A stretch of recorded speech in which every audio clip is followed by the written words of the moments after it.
잠언 27장 19절에서 27절에 있는 말씀 우리 다 같이 합독하시겠습니다. 물에 비치면 얼굴이 서로 같은 것 같이 사람의 마음도 서로 비치느니라. 수월과 아바도는 만족감이 없고 사람의 눈도 만족감이 없느니라. 도가니로 은을, 풀무로 금을, 칭찬으로 사람을 단련하느니라. 미련한 자를 곡물과 함께 절구에 넣고 공의로 찌을지라도 그의 미련은 벗겨지지 아니하느니라. 내 양떼의 형편을 부지런히 살피며 내 소떼에게 마음을 두라. 대저 재물은 영원히 있지 못하나니 멸류관이 어찌 대대에 있으랴. 풀을 벤 후에는 새로 움이 돋나니 산에서 꼴을 먹을 것이다. 어린 양의 털은 내 옷이 되며 염소는 밭을 사는 갑이 되며 염소의 젖은 넉넉하여 너와 내 집의 음식이 되며 내 여종의 먹을 것이 되느니라. 아멘. 아멘. 감사합니다. 19절에 있는 말씀을 보면 물에 비치면 얼굴이 서로 같은 것 같이 사람의 마음도 서로 비친다라고 이렇게 얘기를 하고 있습니다. 그래서 이 말씀을 좀 잘 이해하기 위해서 현대인의 성경은 어떻게 번역했나 한번 살펴보면 이렇게 번역했습니다. 물이 사람의 얼굴을 비춰주는 것처럼 사람의 마음이 사람을 비춰준다 이렇게 표현했습니다. 조선 후기의 실학자이며 열하열기의 저자인 연암 박지원 선생님은 그 부모와 형제를 향한 애틋한 사랑이 남달랐던 사람이었습니다. 그래서 그는 돌아가신 아버지가 보고 싶으면 옆에 있는 형님의 얼굴을 봤다고 합니다. 왜냐하면 형님의 얼굴에 아버지 얼굴이 있으니까요.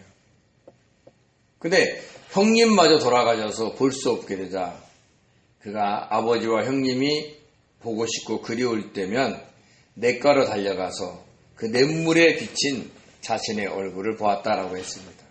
그 당시에는 우리처럼 현재 지금처럼 막 거울이 흔한 것이 아니니까요. 그래서 거울처럼 선명하지는 않지만 누구를 닮았는지는 알 수 있으니까 이렇게 자기의 얼굴을 물에 비추면서 아버지와 형님에 대한 그리움을 달랬다라고 이야기를 하고 있습니다. 그러니까 그 말씀이 오늘 물에 비치면 얼굴이 서로 같은 것 같이라는 그 말로 해석을 할 수가 있죠. 자, 그렇듯이 사람의 마음도 물처럼 서로의 마음을 비춰줄 수 있다라는 말씀입니다. 왜냐? 어떤 상황에 대해 생각하는 사람들의 마음이 비슷비슷하기 때문입니다. 사람들은요, 각자 살아오는 환경이 다르고, 그리고 생각하는 것도 다 다른 것 같아도, 같은 지역에, 같은 세대에 살아가고 있다면, 어떤 사건에 대해서는 비슷한 생각과 비슷한 감정을 느끼게 된다라는 것이죠. 저와 여러분이 어떤 사건이 터져서 뉴스에 그것이 화제가 되면, 그것이 슬픈 일이면 같이 슬퍼하고, 좋은 일이면 같이 좋아하고 웃기는 이야기면 같이 웃고 그러는 게 같이 마음을 서로 공유하고 있기 때문에 그렇다는 거죠. 또 어떤 것에 대한 또 육신의 욕망도 비슷합니다. 그런 것처럼 다른 사람의 실수를 거울 삼아서 같은 실수를 하지 않을 수 있는 것도 좋은 방법이죠. 그래서 어떤 사람이 말과 행동이 거스리면 대부분 자신이 그렇게 살고 있기 때문에 거스릴 때가 있다는 걸 우리는 아셔야 돼요. 어떤 사람이 너무 착해서 누구의 의도를 알지도 못하고 계속 놀아나고 그 사람의 말에 듣고 끌려다니고 있으면 참 옆에서 보면 한심하다 못해 화가 날 때가 있어요. 겉으로는 너무 착해서 바보같이 다가오고 있어서 너무 책망하고 있지만 사실 속으로는요. 자신도 누군가에 의해서 그렇게 끌려가고 있는데 벗어나지 못하는 상황에 있을 수 있다는 거예요. 그래서 그렇게 자기와 똑같은 행동을 하고 있는 사람을 보면 더 화가 날 수 있다는 거죠. 이렇듯 우리는요, 주변에 있는 사람들을 관찰해 보면 그 사람들의 움직임과 마음 씀씀이를 보면서 자신을 볼 수 있다라고 이야기를 하고 있는 겁니다. 욕심과 욕망으로 이웃이 실수를 할 때 그 사람을 책망하기 이전에 나에게는 또 저런 욕심과 욕망이 없나 우리는 또 살펴볼 줄 알아야 되는 겁니다. 그래서 바울은 갈라디아서 6장 1절에 이런 말씀을 했습니다. 형제들아, 사람이 만일 무슨 범죄한 일이 드러나거든 신령한 너희는 온유한 심령으로 그러한 자를 바로잡고 너 자신을 살펴보아 너도 시험을 받지 않을까 두려워하라 라고 얘기를 했습니다. 그러니까 누가 범죄하면 그를 불쌍히 여기는 마음으로 이해하기도 하고 또 그에게 가서 책망과 동시에 권면을 해서 바로 잡기도 하면서도 자신 안에는 그런 범죄를 저질렀던 마음이 없었나 살펴보라는 겁니다. 인간은 완전하지가 않아서 그 마음에 항상 시기, 모함, 탐욕, 탐심, 불평, 불만이 계속해서 회전하고 있어요. 그래서 다른 사람의 그런 마음 씀씀이를 보면서 그걸 거울 삼아 자신을 좀 돌아보라고 얘기를 하는 겁니다. 그래서 우리가 지난주에 살펴봤듯이 잠언 27장 11절에 이렇게 얘기하죠. 철이 철을 날카롭게 하는 것 같이 사람이 그 친구의 얼굴을 빛나게 하느니라. 그러니까 우리가 불에 달군 쇠를 쇠망치로 쳐가지고 칼을 만들듯이 사람이 서로 부딪히면서 서로 마음이 부딪히면서 서로 이해하고 때로는 반목하고 막 이런 과정을 통해서 사람이 빚어간다는 거예요. 그래서 상대방의 마음을 우리가 자기를 통해서 비춰볼 수도 있고 자기 마음을 상대방을 통해서 비춰볼 수 있다는 거예요. 왜? 서로 통한다는 거죠. 그러면서 어쩌라느냐? 비난하거나 책망하기보다는 자신을 돌아볼 수 있는 기회로 삼으라고 이야기를 하고 있는 겁니다. 그래서 20절에 또 이렇게 얘기를 합니다. 스월과 아바돈은 만족감이 없고 사람의 눈도 만족감이 없느니라 라고 얘기를 했습니다. 스월, 아바돈, 죽음과 연관되어 있는 장소입니다. 아담 이후 수많은 사람들이 들어갔지만 아직까지도 채워지지 않고 있어요. 그러니까 그것이 얼마나 크고 넓겠냐는 거예요. 또 얼마나 깊겠냐는 거죠. 왜요? 거기서 나온 사람이 없어요. 엄청나게 힘을 발휘해서 모든 사람을 죽음의 경계선을 넘게 만든 곳이 여기예요. 유일하게 여기 죽음의 소나기에서 벗어난 사람이 있으니 그게 바로 예수 그리스도이십니다. 그래서 어떤 학자는 그 죽음이 그 거룩하신 분을 품고 있을 수가 없어서 내뱉었다 이렇게 표현도 합니다.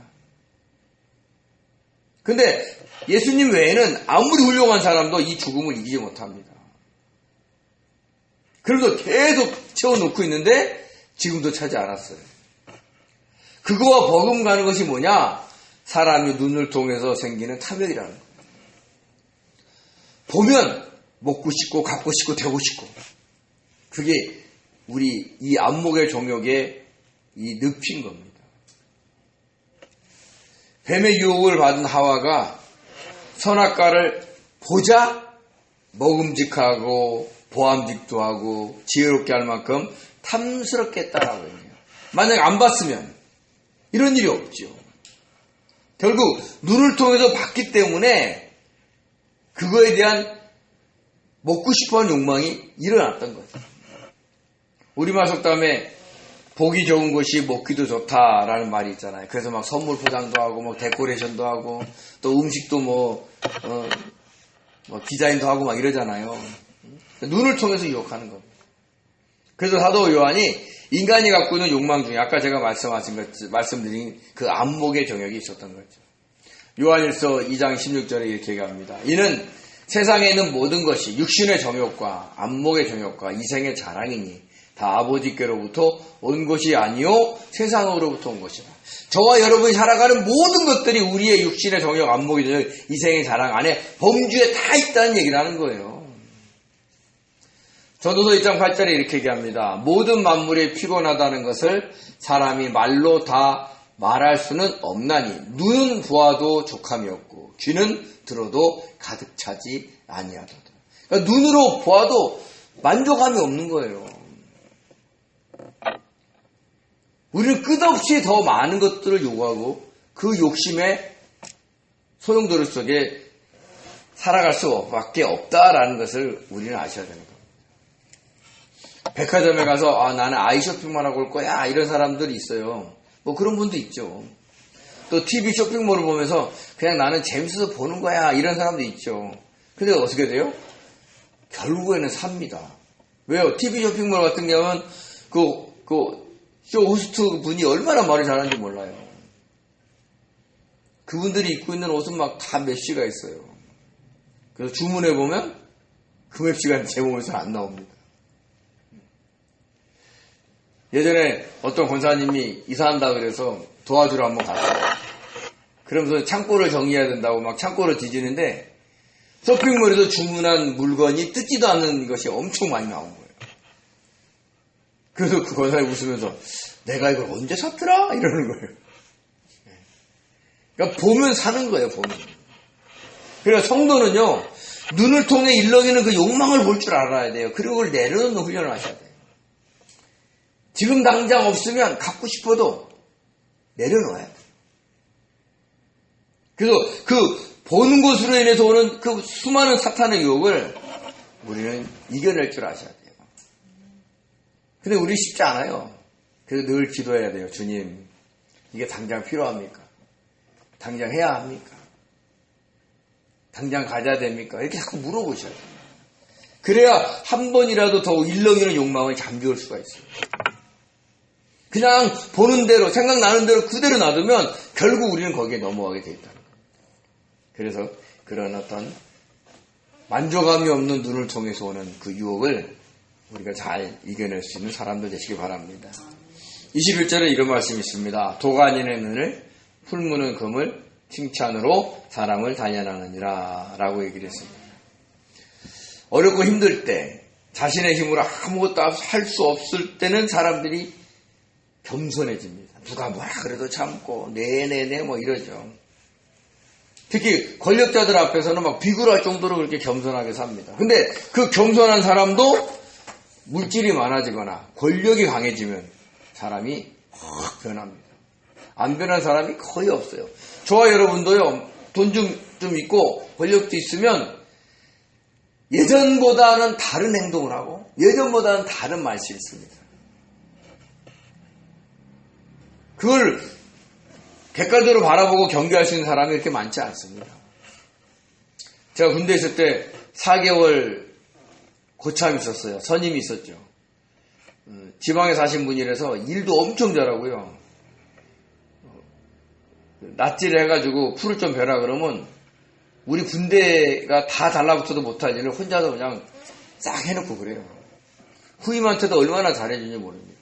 그래서 막 그 사람이만 오면 막 모든 일이 만사가 잘 되니까 고참도 좋아하고 후임들도 굉장히 좋아했어요. 근데 이제 세월이 지나서 이 사람이 이제 상병 고참이 되고 병장이 되니까 완전히 달라졌어요. 교만해지고 또 후임들도 때리고 그냥 아나무인식으로 막 자기 멋대로 행동을 했어요. 나중에는요, 그냥 좋아하는 사람 한 사람도 없이 막 일을 가는 사람들만 있고 그런 상태에서 제대를 했어요. 그래서 제가 느낀 게 있어요. 야, 사람은 모른다. 그러니까 우리가 교만해질 수 있다는 것을 우리는 경계해야 된다는 걸 아셔야 됩니다. 사람들은요, 꾸중을 듣기보다는 칭찬 듣기 좋아합니다. 그렇지만 칭찬은 사람을 교만하게 만들 수 있다는 걸 아셔야 돼요. 세상에서 뭐라 그래요? 칭찬은 고래도 춤추게 한다고 얘기하면서 사람들을 칭찬하게 하라 그럽니다. 그런 책들이 너무 많아요. 근데 그 사람이 칭찬을 들으면 어떤 부작용이 생기냐면 자기가 뭔가 대단한 사람인 것처럼 괜찮은 사람인 것처럼 교만해진다는 거예요.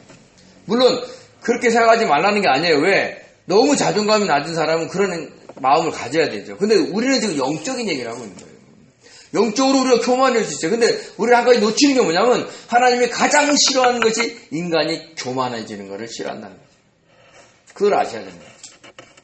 그래서 하와가 선악과를 먹은 것도 하나님처럼 된다는 말에 그러고 싶어서 교만해져서 그 선악과를 먹었던 것을 우리는 아셔야 되는 거죠.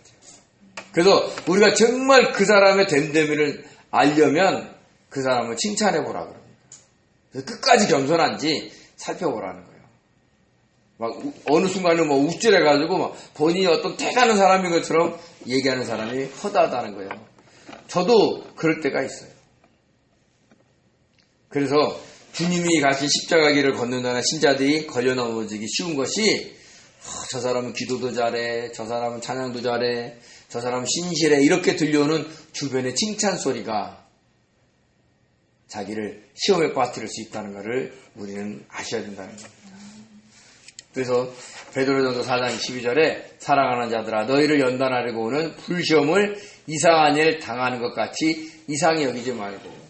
이거는요, 이 말씀은 막 주변에 오는 엄청난 환란을 얘기하는 게 박해를 얘기하는 거예요. 근데 이건 영적으로 이 말씀, 오늘 말씀과 대비해 보면 사람의 칭찬의 소리가 불시험이 있을 수 있다는 얘기를 하는 겁니다.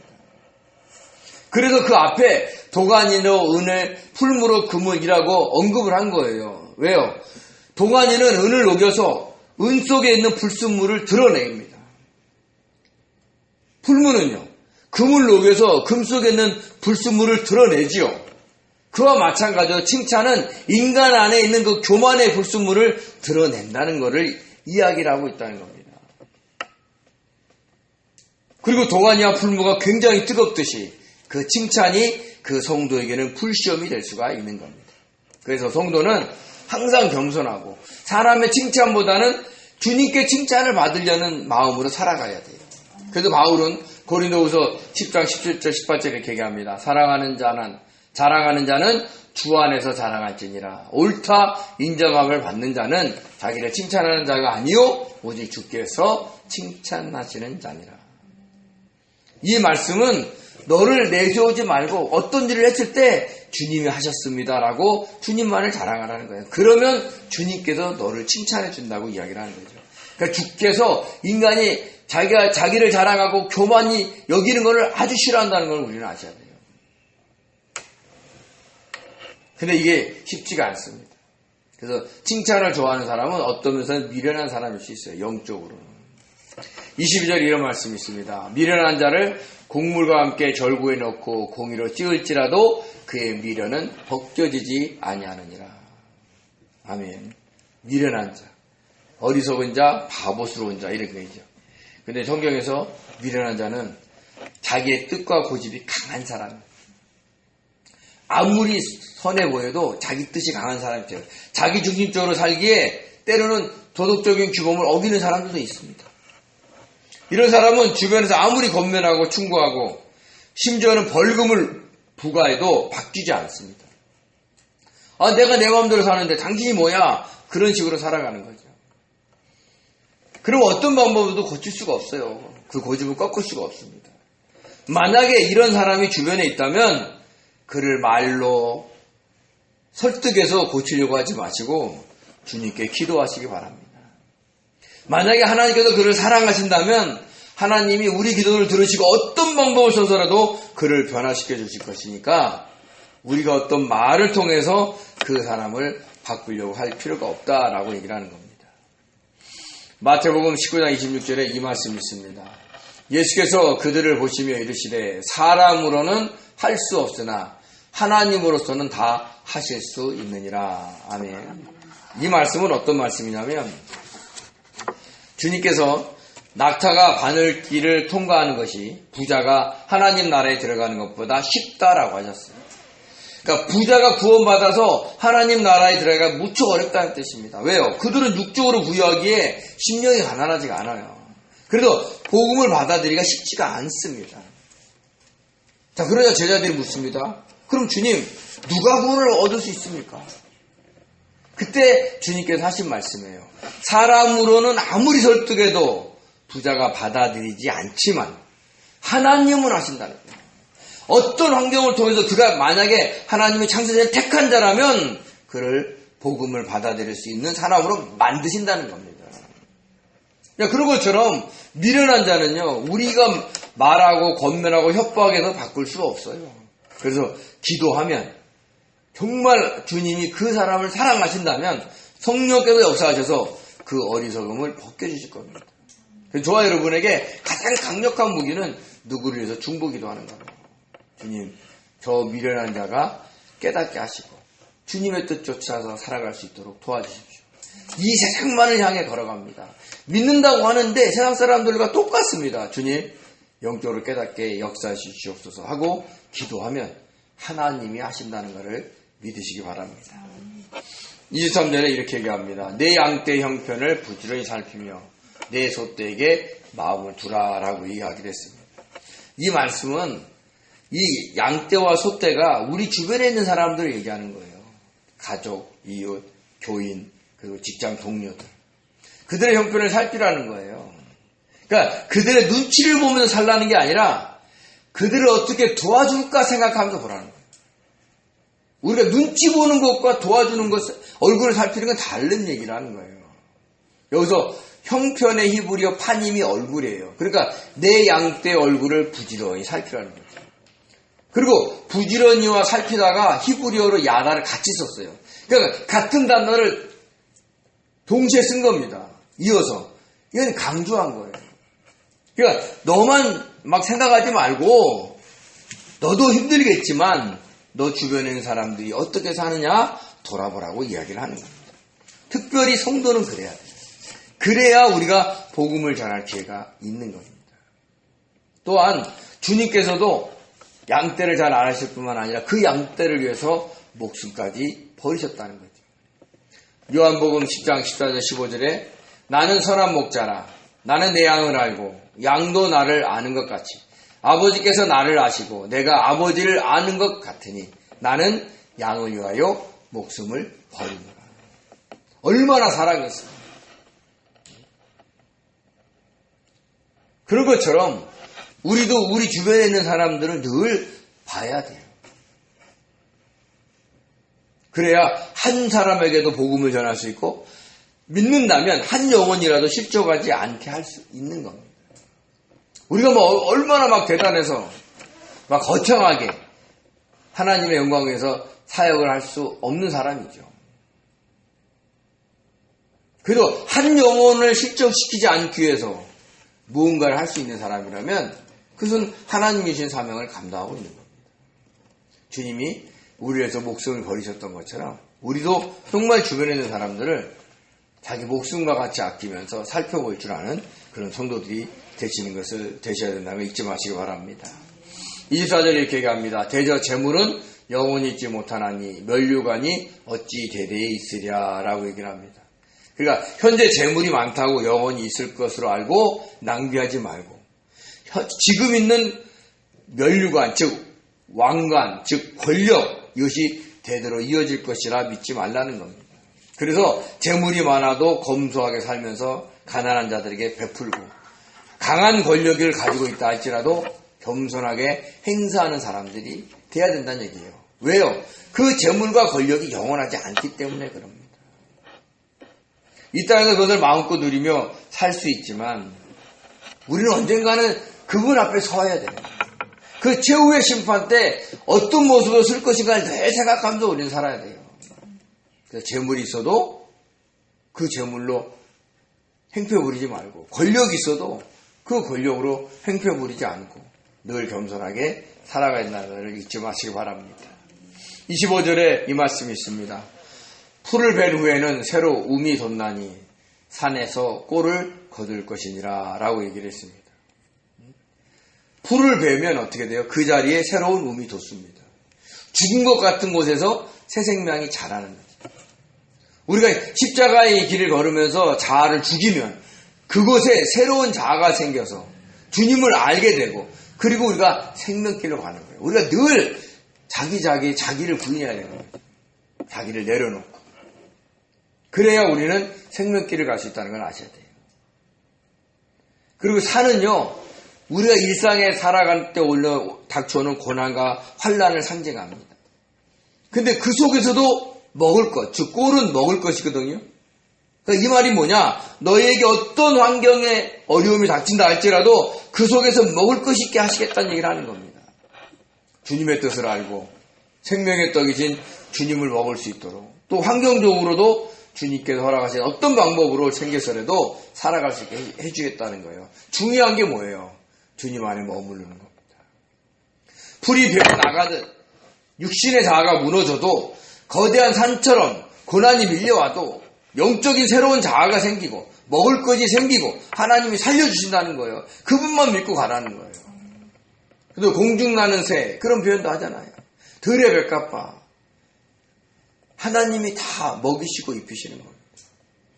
지금 당장 없어서 큰일 날 것 같아도 지금 그 문제 소용돌이 속에 빠져들지 마시고 내가 주님 안에 있는지 내가 주님의 뜻을 쫓고 있는지 거기에 우리가 먼저 마음을 두는 지혜로운 성도 되시기 바랍니다. 22절 27절에 이렇게 얘기합니다.